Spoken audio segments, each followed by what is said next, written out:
Charlie Chaplin made the world laugh. He created one of the most iconic characters in cinema history. He became the most famous person on Earth in the 1920s, more recognizable than any president or king. But what most people don't know is that the man who brought joy to millions lived one of the most tragic lives imaginable. He grew up in absolute poverty. His mother went insane. He was thrown into a workhouse for homeless children. He was exiled from America at the height of his fame. And the character that made him famous, the lovable Tramp, was born from the darkest period of his childhood. This is the real story of Charlie Chaplin. Not the legend.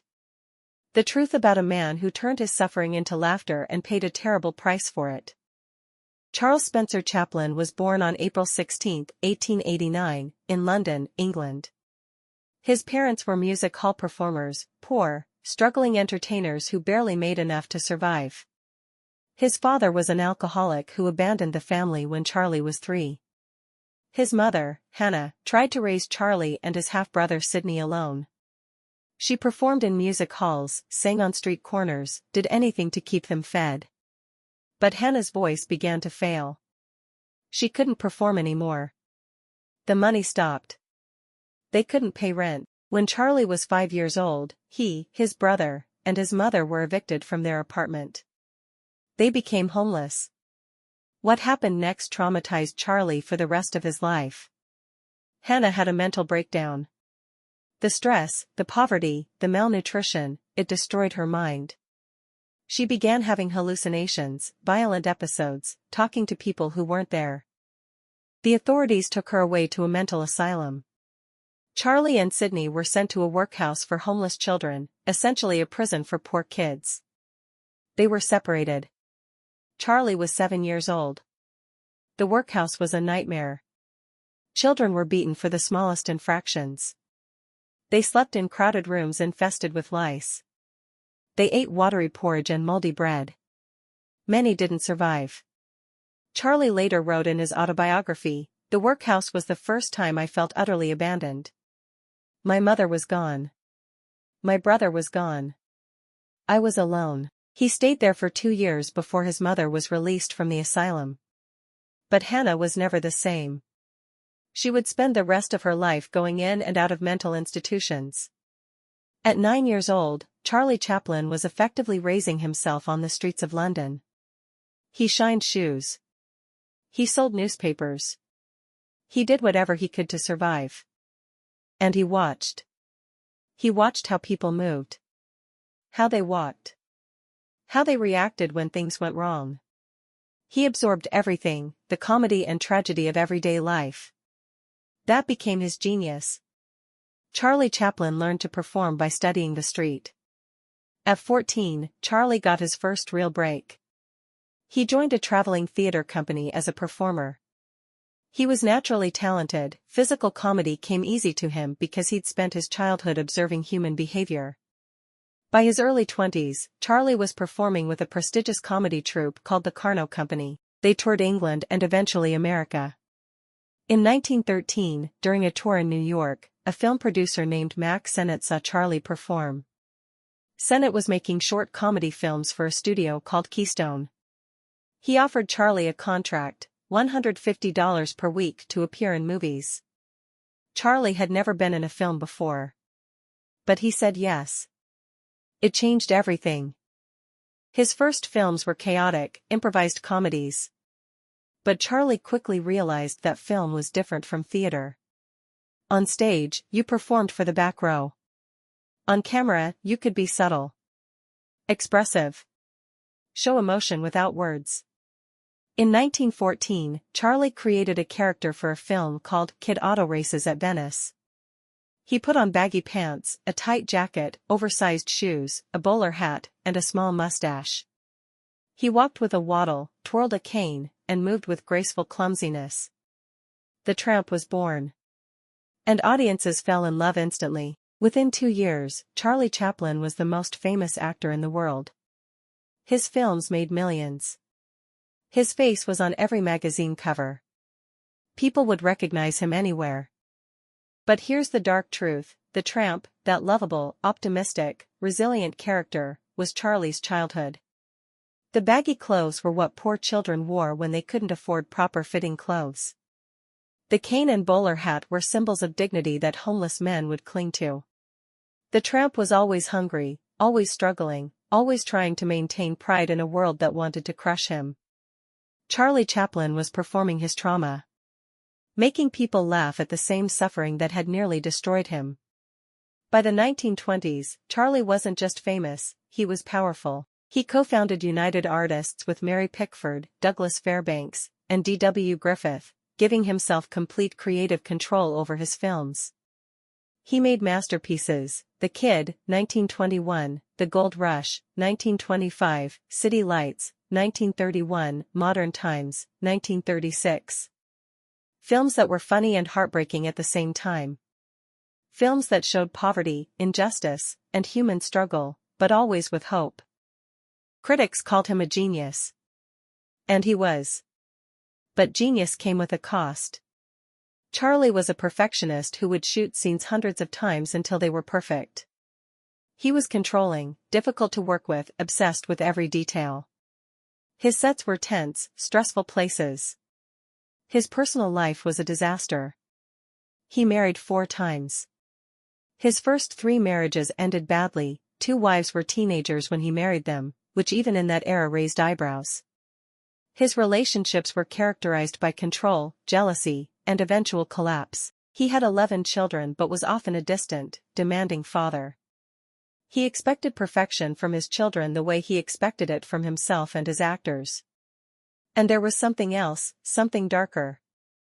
Charlie never dealt with his childhood trauma. He buried it. Turned it into performance. Into art. But the pain was always there, just beneath the surface.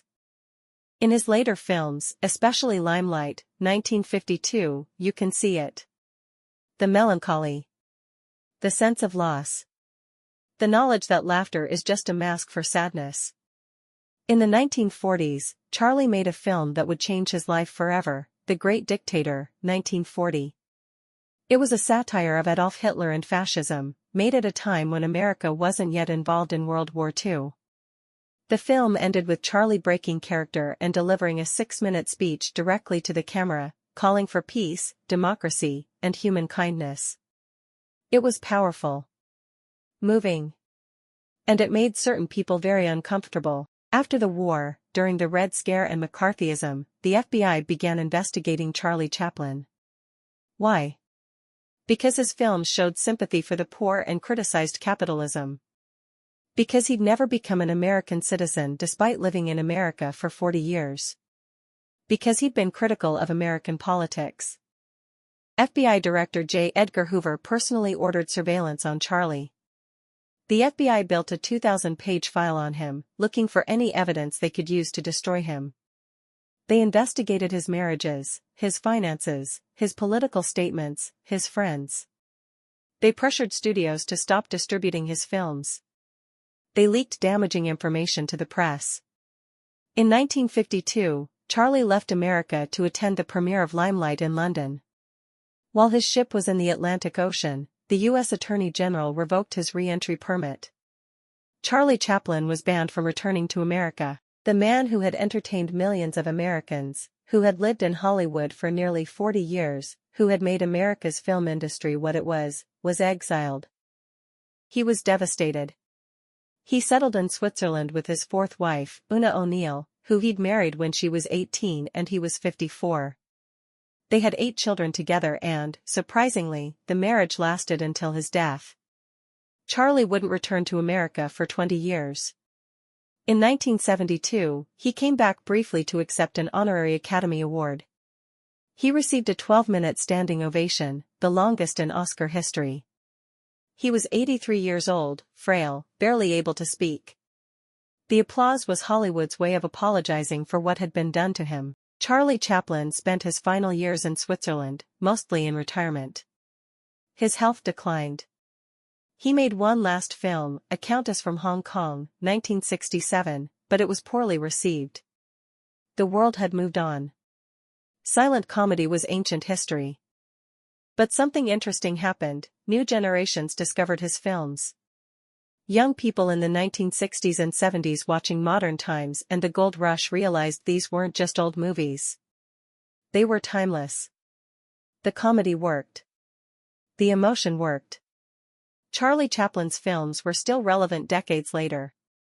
He was knighted by Queen Elizabeth II in 1975. Charlie Chaplin, the boy from the London workhouse, the homeless child who had nothing, became Sir Charles Chaplin. He died on Christmas Day, 1977, at age 88, in his home in Switzerland, surrounded by his family. But even in death, his story remained strange.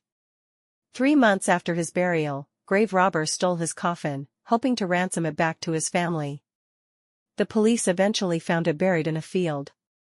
Charlie's body was recovered and reburied in a concrete vault to prevent future theft. Even death couldn't give Charlie Chaplin peace. Today, Charlie Chaplin is remembered as one of the greatest filmmakers who ever lived. His influence on cinema is incalculable.